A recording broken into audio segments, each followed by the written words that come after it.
కొంతమంది కలిసి మాట్లాడుకుందాం అనుకున్నాం కాబట్టి చిన్నగానే చేస్తున్నాం. 29 నవంబర్ మరి పెద్దలు కేసీఆర్ గారి నిరాహార దీక్ష, తెలంగాణ వచ్చుడో కేసీఆర్ సచ్చుడో అనే నినాదంతో మొత్తం తెలంగాణ జాతిని జాగృతం చేసిన ఒక అద్భుతమైన చారిత్రక పరిణామం అనే విషయం మీ అందరికీ తెలిసింది.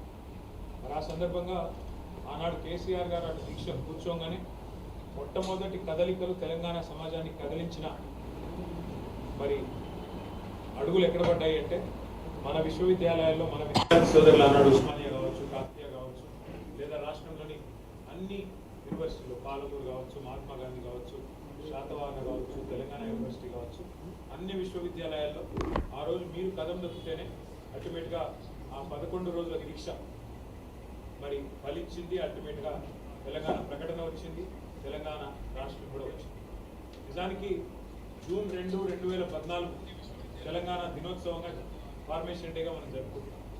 కానీ నా మనసులో నాకున్న అవగాహన, నాకున్న ఆలోచన అయితే ఖచ్చితంగా మనం అందరం కూడా దీక్ష ఫలించిన రోజు ఏ రోజైతే మనం విజయ దివస్గా జరుపుకుంటామో 9 డిసెంబర్ 2009, దాన్నే నిజంగా చెప్పాలంటే తెలంగాణ రాష్ట్ర ఏర్పాటుకు, తెలంగాణ ఆవిర్భావానికి కూడా కీలక ఘట్టంగా మనందరం కూడా ఒప్పుకోక తప్పని పరిస్థితి. ఆ రోజు మీరు విద్యార్థులుగా 2009 నుంచి ముఖ్యంగా 2014 వరకు కథం దొక్కిన పద్ధతి, అందులో ముఖ్యంగా శ్రీకాంతాచారి నుంచి మొదలు పెడితే వందల వేల మంది పిల్లలు ఆ రోజు మరణించిన వారు, దెబ్బలు తిన్న వాళ్ళు, గాయాల పాలైన వాళ్ళు, జైళ్ల పాలైన వాళ్ళు, వీరోచితంగా పోరాటాలు చేసిన వాళ్ళు విద్యార్థి వీరులు ఎవరైతున్నారో మీ త్యాగం, మీ పోరాటం నిజంగా కూడా అనన్య సామాన్యం. ఎన్ని రకాలుగా కీర్తించినా, అన్ని రకాలుగా పొగిడినా తక్కువనే అవుతుంది. అయితే తెలంగాణ రాష్ట్రం మనం అనుకున్నట్టుగానే ఏర్పడ్డ ఈ రాష్ట్రంలో పెద్దలు కేసీఆర్ గారి నాయకత్వంలో 10 ఏళ్ల పాటు మరి చాలా గొప్పగా అన్ని రంగాలతో పాటు విద్యా వ్యవస్థను కూడా బాగా చేసే ప్రయత్నం బలంగా మనం చేసినాం. అది గురుకుల పాఠశాలలు పెట్టడం అయితేనేమి, ప్రతి జిల్లాలో మరి ఆ గురుకుల పాఠశాలల్ని మళ్ళీ జూనియర్ కాలేజీగా అప్గ్రేడ్ చేయడం అయితేనేమి, బహుశా భారతదేశంలో ఏ రాష్ట్రంలో లేని విధంగా రెసిడెన్షియల్ డిగ్రీ కళాశాలలు ఏర్పాటు చేయడంలో అయితేనేమి, వాటితో పాటు జిల్లాకు ఒక మెడికల్ కాలేజీ, జిల్లాకు ఒక నర్సింగ్ కాలేజ్ పెట్టడం అయితేనేమి, ఇట్లా ఎన్నో రకాలుగా విద్యారంగ విస్తృతికి, విద్యారంగ బాగుకు కేసీఆర్ గారు ప్రయత్నం చేసినారు. కానీ ఇవాళ కొంతమంది కావాలి రకరకాలుగా మరి గత 10 ఏళ్లలో విద్యారంగంలో ఏమీ జరగలేదన్నట్టుగా కొంతమంది అక్కడక్కడ మాట్లాడుతూ ఉన్నారు, అక్కడక్కడ విమర్శలు చేస్తూ ఉన్నారు. వీటిని తిప్పికొట్టవలసిన బాధ్యత పార్టీ మెయిన్ బాడీకి ఎంత ఉందో విద్యార్థులుగా మాకంటే ఎక్కువ ఈ బాధ్యత మీరు కూడా తీసుకోవాలని చెప్పి నేను కోరుతా ఉన్నాను. ట్రెడిషనల్ ఫార్మ్స్లో అంటే సాంప్రదాయ పద్ధతుల్లో మాత్రమే కాకుండా కొంత వినూత్నంగా బీఆర్ఎస్ విద్యార్థి విభాగం పనిచేయాల్సిన బాధ్యత, అందరం కూడా కలిసికట్టుగా కదలాల్సిన బాధ్యత మన మీద ఉంది. ముఖ్యంగా ఇప్పుడు చూసినట్టయితే 10,000 కోట్ల రూపాయల ఫీజు రీంబర్స్మెంట్ బకాయిలు ఈరోజు రాష్ట్ర ప్రభుత్వం బాకీ పడి ఉంది. 10,000 కోట్లు, ఒకటి కాదు, 2 కాదు. రాష్ట్రంలోని లక్షలాది మంది విద్యార్థుల తల్లిదండ్రులు తలనిల్లిపోతా ఉన్నారు. రేపు టీసీలు ఇచ్చే టైంకు టీసీలు ఇవ్వకపోతే పిల్లలు కూడా ఆగమాగమైపోయి వాళ్ళ భవిష్యత్తు గందరగోళం పడే పరిస్థితి. కాబట్టి తప్పకుండా ఒక పెద్ద ప్రోగ్రాం తీసుకుందాం. ప్రతి నియోజకవర్గంలో వచ్చే నెల డిసెంబర్ 1వ వారంలో దీక్షా దివస్ తర్వాత ఒక పెద్ద కార్యక్రమం బీఆర్ఎస్పీ ఆధ్వర్యంలోనే రాష్ట్ర వ్యాప్తంగా ప్రతి నియోజకవర్గ కేంద్రంలో వేలాది మంది విద్యార్థులను కదిలించే విధంగా తీసుకోవాలని కేవలం ఫీజు రీయింబర్స్మెంట్ ఒకటే కాదు, రెండవ మాట కూడా మీరు గుర్తుపెట్టుకోండి. 1022 గురుకుల పాఠశాలలు కేసీఆర్ గారు మరి ఎంతో ప్రేమతో రాష్ట్రంలోని విద్యార్థుల కోసం, ముఖ్యంగా బలహీన వర్గాల విద్యార్థుల కోసం కేసీఆర్ గారు ఏర్పాటు చేస్తే ఇవాళ ఆ విద్యార్థులు మరణించే దిశగా, వారికి అన్నం పెట్టక, వారిని సరిగా చూసుకోక, ఇబ్బందుల పాలు చేసి, సరిగా మెయింటెనెన్స్ లేక ఆ ప్రాంగణాలు వాళ్ళ పాము గారి చచ్చిపోయి కల్తీ ఆహారంతో మరణించి చివరికి ఆత్మహత్యలు చేసుకునే దుస్థితి, దగ్గర 100 మంది పిల్లలు ఇప్పటికే గురుకులాల్లో మరణించిన పరిస్థితి మీ కళ్ళ ముంగట్నే ఉంది. గురుకులాల మీద మీరు బీఆర్ఎస్వి ఆధ్వర్యంలోనే బ్రహ్మాండంగా గురుకుల బాట అనే కార్యక్రమం మీరు చేసిన తర్వాత ప్రభుత్వంలో కొంత చలనం వచ్చింది, కొంత యాక్టింగ్ చేసినారు. మంత్రి గారు పోవాలా, ఎమ్మెల్యే గారు పోవాలా, అధికారులు పోవాలా అని ముఖ్యమంత్రి ఏదో చెప్పినట్టు వాళ్ళు పోయినట్టు 4 రోజులు యాక్టింగ్ చేసినారు. కానీ ఏమాత్రం ఇంప్రూవ్మెంట్ లేదు. ఇంకేమైనా ఉంటే అధోగతి పాలైంది తప్ప ఇవాళ రాష్ట్రంలోని గురుకులాలు అధ్వానంగా మారిన విషయం కూడా నేను మీకు గుర్తు చేస్తా ఉన్నా. ఆ విషయంలో కూడా తప్పకుండా బీఆర్ఎస్వి కొంత పోరాటం చేయాలి, తప్పకుండా మనం క్రియాశీలంగా ముందుకు పోవాలని చెప్పి కూడా నేను కోరుతా ఉన్నాను. కానీ పోరాటాలు చేయడం ఒక ఎత్తు, వాటి గురించి మళ్ళీ ప్రజల్లోకి తీసుకొని పోవడం ఇంకొక ఎత్తు. తప్పకుండా మనం చైతన్యవంతంగా పనిచేయడంతో పాటుగా మరి పోరాటం చేసే విషయాన్ని కూడా కింది స్థాయి దాకా తీసుకొని పోవాలి. ఇక్కడ ఉన్న ప్రతి పిల్లగాడి దగ్గర, మనోడి దగ్గర, తమ్ముడి దగ్గర మీ అందరికి ఫోన్లు ఉన్నాయి. ఫోన్లో మీరు అందరూ సోషల్ మీడియా చూస్తారని నాకు తెలుసు. కానీ చాలామంది యాక్టివ్గా లేరు మన విద్యార్థి విభాగంలో. నిజానికి అందరికంటే ఎక్కువ యాక్టివ్ ఉండాల్సింది మీరు. కానీ మీరు ప్రేక్షక పాత్ర పోషిస్తున్నారు, అలా చూస్తున్నారు తప్ప మీరు చేస్తున్న పని చెప్పుకుంటలేరు. మీరు అలా ఫోకస్ అయితేనే, అలా చెప్పుకుంటేనే, ప్రతి అంశం మీద కంటెంపరీ పాలిటిక్స్లో మాట్లాడితేనే మీరు నాయకులుగా ఎదుగుతారు తప్ప లేకపోతే మరి కేవలం ప్రేక్షకులుగానే మిగిలిపోయే ప్రమాదం ఉంటుంది. ఎందుకంటే ఇప్పుడు విద్యార్థి ఎన్నికలు లేవు, విద్యార్థి సంఘాల ఎన్నికలు లేవు, గతంలో ఉన్నారు. ఇప్పుడు జగదీశ్వర్ రెడ్డి గారు లాంటి నాయకులు వీళ్ళంతా కూడా విద్యార్థి ఉద్యమం నుంచి ఎదిగొచ్చిన నాయకులు. తమ్ముడు బాలక సుమన్ కానీ, అట్లాగే జగదీష్ అన్న కానీ, ఇంకా చాలామంది విద్యార్థి రాజకీయాల్లోంచి, విద్యార్థి దశలోనే రాజకీయాల్లో, ఆనాడు సిద్ధార్థ కాలేజీలో అన్న కూడా మరి విద్యార్థి ఎన్నికల్లో పోటీ పడ్డ నాయకులు. ఇట్లా ఆ రోజుల్లో ఎలక్షన్లు ఉండేవి కాబట్టి విద్యార్థి నాయకులు కూడా ఎదిగారు. కానీ ఇప్పుడు లేవు, ఎన్నికలు లేవు. కాబట్టి మీరు మీ యాక్టివిజం ద్వారా, ప్రభుత్వాన్ని క్వశ్చన్ చేయడం ద్వారా, సొసైటీలో ఉన్న కొన్ని సమస్యలను ఎత్తి చూపడం ద్వారా తప్పకుండా ప్రజల దృష్టిని ఆకర్షించే అవకాశం మీకు ఉంటుంది. ఉదాహరణకి మీ భవిష్యత్తును, రాష్ట్ర భవిష్యత్తును, రాష్ట్ర ప్రజల భవిష్యత్తును తాకట్టు పెడుతూ రేవంత్ రెడ్డి గారు మొన్న ఒక నిర్ణయం తీసుకున్నారు. నేను చిన్న మాట మీకు చెప్తే అర్థమవుతుంది. అర్థం చేసుకున్న తర్వాత దీన్ని మీరు విశ్లేషించవచ్చు, ఎట్లా ఎట్లా చెప్పాలో కూడా మీరు ఆలోచించవచ్చు. అంటే కంటెంపరీ ఇష్యూస్ మీద కూడా మీరు మాట్లాడాలి అని చెప్పడానికి మీకు ఈ విషయం చెప్తా ఉన్నాను. ప్రభుత్వము ఎప్పుడైనా, ఏ ప్రభుత్వమైనా, మన ప్రభుత్వం ఉన్నా, కాంగ్రెస్ ఉన్నా, టీడీపీ ఉన్నా, బీజేపీ ఉన్నా, ఎవరున్నా దేశం ఎక్కడ ప్రభుత్వాలు వాళ్ళ ప్రభుత్వ ఉద్యోగాలు కొంత మేరకు ఇవ్వగలుగుతాయి. ఆ తర్వాత సహజంగానే ప్రైవేట్ రంగంలో పెట్టుబడులు ఆహ్వానించి మరి మీరు తప్పకుండా ఉపాధి కల్పన లక్ష్యంగా పనిచేస్తాయి. ఏ ప్రభుత్వాలైనా పనిచేయక తప్పని పరిస్థితి.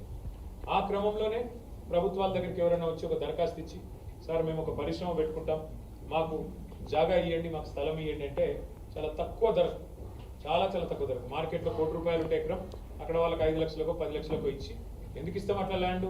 ఒకటే ఒక్క కారణం, ఉద్యోగాలు ఇస్తారు, దీంతో పాటు ట్యాక్స్ వస్తే రెవెన్యూ వస్తుంది, ప్రభుత్వానికి ఆదాయం పెరుగుతుంది, రాష్ట్రానికి మంచి జరుగుతుంది, ఎకనామిక్ యాక్టివిటీ జరుగుతుంది అనే ఉద్దేశంతోనే ల్యాండ్స్ ఇస్తాం. ప్రతి ప్రభుత్వం చేస్తుంది ఆ పని. దేశంలో కేంద్ర ప్రభుత్వం చేస్తుంది, మనం చేస్తాం, అందరం చేస్తాం. అట్లా గత 50-60 సంవత్సరాలుగా హైదరాబాద్ మహానగరంలో 21 పారిశ్రామిక వాడలు ఏర్పడ్డాయి. హైదరాబాద్ మహానగరంలో ఓఆర్ఆర్ లోపల, ఓఆర్ఆర్ కొద్దిగా బయట 21 పారిశ్రామిక వాడలు. ఇప్పుడు జీడిమెట్ల, మల్లాపూరు, నాచారము, కాటేదాను, అట్లాగే మన బాల్నగరు, ఇట్లా చాలా ఇండస్ట్రియల్ ఏరియాస్, పారిశ్రామిక వాడలు ఏర్పడ్డాయి. పారిశ్రామిక వాడలు మొత్తం గవర్నమెంట్ ఏర్పాటు చేసింది. అంటే రెవెన్యూ భూములు, ప్రజల భూములు తీసుకొని, రాష్ట్రం సంపద తీసుకొని, చాలా తక్కువ ధర ₹1,00,00,000 ఉండే కాడ 5 లక్షలకు 10 లక్షల కంటే 5% 10% మార్కెట్ రేట్ మీద ఇచ్చేసి మీరు ఉపాధి కల్పన చేయండి అని చెప్పి పారిశ్రామికవేత్తలకు ప్రభుత్వాలు మరి భూములు ఇచ్చినాయి. సరే, భూములు ఇచ్చినాయి, ఇచ్చిన తర్వాత ఏం జరిగింది? ఆ భూములు నగరం విస్తరించిన కొద్దీ నగరం మధ్యలోకి వచ్చినాయి, నగరం విస్తరిస్తూ పోయింది. ఇవాళ రేవంత్ రెడ్డి ప్రభుత్వం, కాంగ్రెస్ ప్రభుత్వం చేస్తున్న స్కామ్ ఎంత పెద్దది అంటే, మీకు చిన్న ఎగ్జాంపుల్ నేను చెప్తాను. మన ప్రభుత్వం ఉన్నప్పుడు కూడా నేను పరిశ్రమల మంత్రిగా పనిచేసిన, మున్సిపల్ మంత్రిగా పనిచేసిన. నా దగ్గరికి కొంతమంది వచ్చినారు, అన్న మాకు 10 ఎకరాల భూమి ఉంది నాచారంలో, దీన్ని మీరు మాకు లైసెన్స్ ఇవ్వండి, పర్మిషన్ ఇవ్వండి, ఈ 10 ఎకరాలు నేను అపార్ట్మెంట్ కట్టుకుంటా, మాల్ కట్టుకుంటా అంటాడు. అంటే నేను అన్నా, ఈ 10 ఎకరాలు ఎందుకు ఇచ్చింది ప్రభుత్వం అని? ఇండస్ట్రీ పెట్టమని ఇచ్చింది. మరి ఇండస్ట్రీ పెట్టమని ఇస్తే ఇండస్ట్రీ నడుస్తలేదన్నా, ఏం చేయాలి?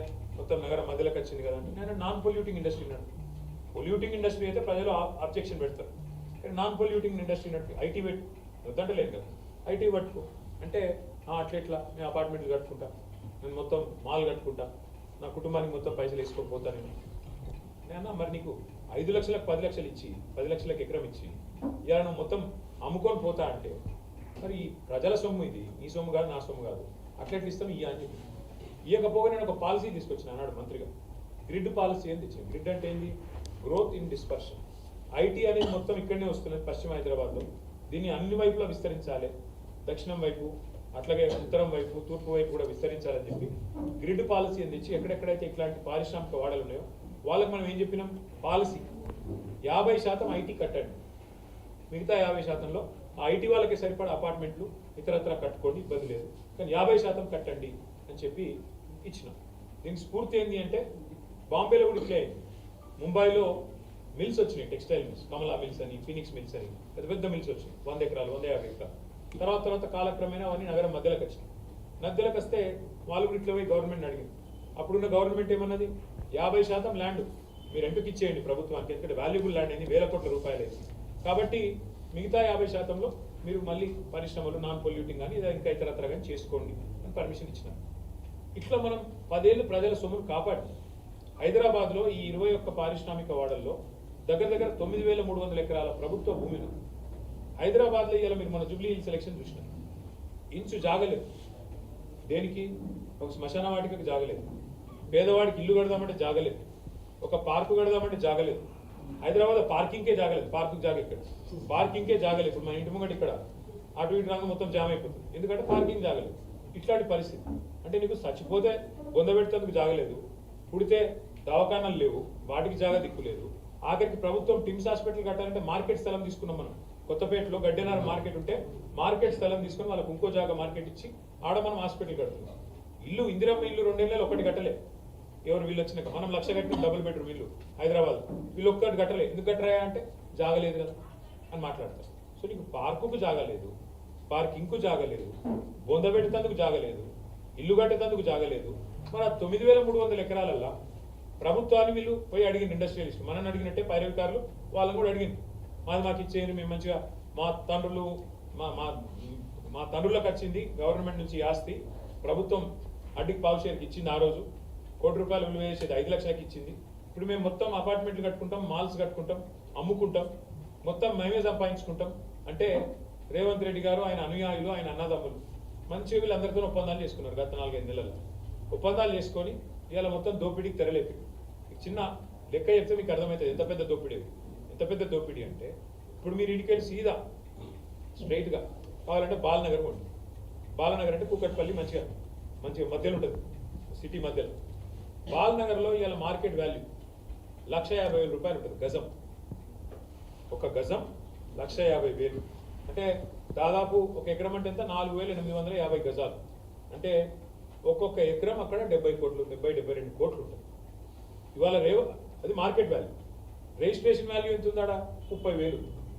1,50,000 మార్కెట్ వాల్యూ, రిజిస్ట్రేషన్ వాల్యూ 30,000. ఇవాళ రేవంత్ రెడ్డి గారు ఏమంటారు, ఇదికేనా రిజిస్ట్రేషన్లో 30% పడితే చాలట నీకు మొత్తం ఇచ్చేస్తుంది. అంటే 1,50,000 గజం ఉన్న ఒక స్థలం, 30,000 రిజిస్ట్రేషన్ వాల్యూ ఉన్న స్థలం, 10,000 కడితే చాలు మొత్తం ఎకరం ఇచ్చేస్తున్నాడు రేవంత్ రెడ్డి గారు. 10,000 గజంకి కడితే చాలు. 4,850 72 కోట్ల స్థలాన్ని ఎంతకిస్తున్నాడు? అట్లా ఆ లెవెల్లో ఇవాళ త్రోవే ప్రైస్కి ఇస్తున్నాడు. దానిలో వెనకాల ఉన్న మతలబ్ ఏంది? వీళ్ళ మనుషులు మొత్తం ఒప్పందాలు చేసుకుంటారు. రాబోయే 10-15 ఏళ్ళు రేవంత్ రెడ్డి గారు ఆయన మన్మడు వాళ్ళ మున్మన్మడు పెట్టేదాకా బ్రహ్మాండంగా సంపాదించుకోవాలన్నది ఆలోచన. ఇక్కడ ఇంపార్టెంట్ పాయింట్ ఏంటంటే 9,300 ఎకరాలు అంటే హైదరాబాద్ ఎక్కడ పోయినా మీరు ఈరోజు 50 కోట్ల కంటే ఎక్కడ తక్కువ లేదు. ఎకరం 40-50 కోట్ల కంటే ఎక్కడ తక్కువ లేదు. 40 కోట్లు వేసుకుంటే 9,300 × 40 అంటే ఎంత? దగ్గర 4 లక్షల కోట్లు. 50 కోట్లు వేసుకుంటే ఒక ఎకరం 9,300 అంటే దగ్గర 4,60,000 కోట్ల నుంచి 5 లక్షల కోట్లు. సో ఇది చిన్న చిత్కా కుంభకోణం కాదు, 4 లక్షల నుంచి 5 లక్షల కోట్ల కుంభకోణం. రేవంత్ రెడ్డి గారి మనవాడికి మునుమన్మడు పుట్టేదాకా, వాళ్ళ మునుమన్మడు పుట్టేదాకా ఆయన డోక లేకుండా అదానీ అంబానీని ఒకటే దెబ్బల క్రాస్ కావాలన్న చక్కర్లా ఇవాళ రేవంత్ రెడ్డి గారికి స్కెచ్ చేసి, మరి దీని మీద మాట్లాడకపోతే, దీని మీద కొట్లాడకపోతే, దీని మీద పోరాటం చేయకపోతే రేపిగా ఎలక్షన్లు ఉండవు, ఏముండవు, కొనుక్కునే ఉంటుంది మొత్తం. ఇక నిలబెట్టి మనిషికి ₹1,00,000 వాడేసి కొనేస్తారు రేవంత్ రెడ్డి గారు. ఇది జరగబోతున్న పరిణామం. ఇది ఎలక్షన్ వదిలేయండి, రేపటికి మీకు హైదరాబాద్లో క్యాంటీన్ పెడదామంటే జాగా దొరకదు. మీరు చూడరు ఇవాళ ఫుట్పాత్ల మీద వ్యాపారం, చిన్న ఇడ్లీ బండి నట్టుకుంటోని, సమోసా బండి పెట్టుకున్నానేమో హైదరాబాద్ దందని కొడుతుంది.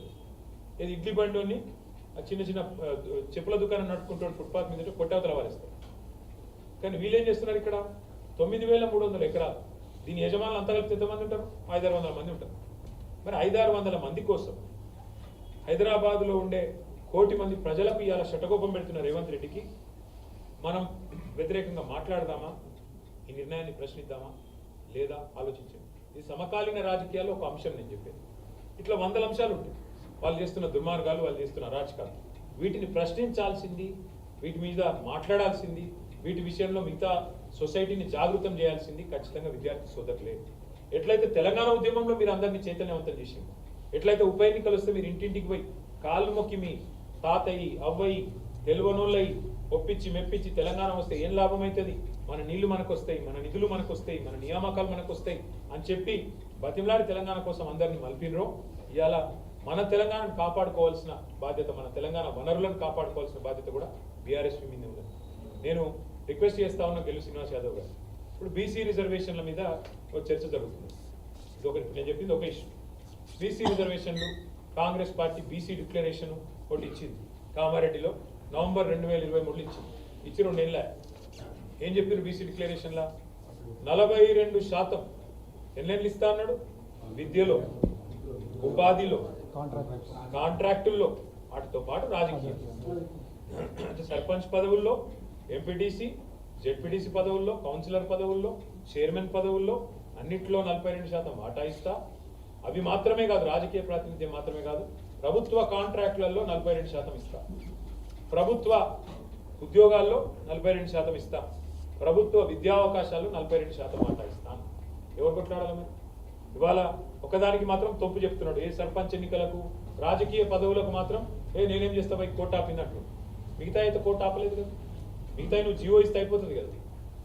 ఇప్పుడు నువ్వు 42% ప్రభుత్వ కాంట్రాక్టులలో బీసీలకు ఇవ్వాలి, ఈ ఎవడద్దనండి మేము వద్దంటున్నావు, ప్రతిపక్షం ఆపిందా?